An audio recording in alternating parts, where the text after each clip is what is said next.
Hello' গাইছ, এয়া দেখিছেনে কচু, ডাল কচু দেখিছে। এয়া আজি দিনত বুটলি আনিছিলোঁ ডাল কচু খাম বুলি। এয়া দেখিছেনে, চাওকচোন কিমান কোমলীয়া কোমলীয়াকৈ ওলাইছে। এতিয়া খাবলৈ কিমান ভাল হৈছে। এয়া দেখিছেনে, এয়া চাওকচোন, এয়া দেখিছেনে। এয়া আকৌ আলু দেখিছে, সৰু সৰু আলু।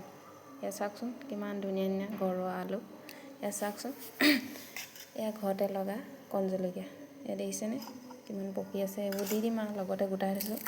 এয়া দেখিছেনে আদা নহৰু পিঁয়াজ কাটিম আৰু কটা নাই।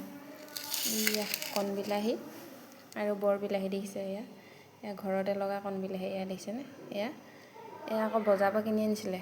কণ বিলাহী কম গতে লাগিছে, সেইকাৰণে এই দুটা দি দিওঁ। তাৰপৰা এইটো লাগিছে বিলাহী, এইটো নাম নাজানো।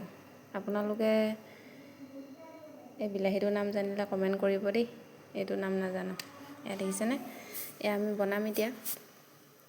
কিন্তু ৰাতি সেউজীয়া শাক খালে গেছ হয় বুলি কয়। কিন্তু যিহেতু কচু শাক খাই ভাল পাওঁ, আপোনালোকে কোনে কোনে খাই ভাল পায় কমেণ্ট কৰি জনাবচোন দেই। মই খাই ভাল পাওঁ কচু। এয়া দেখিছেনে, এতিয়া বনাম আৰু আজিলৈ ভিডিঅ'টো বাই বাই।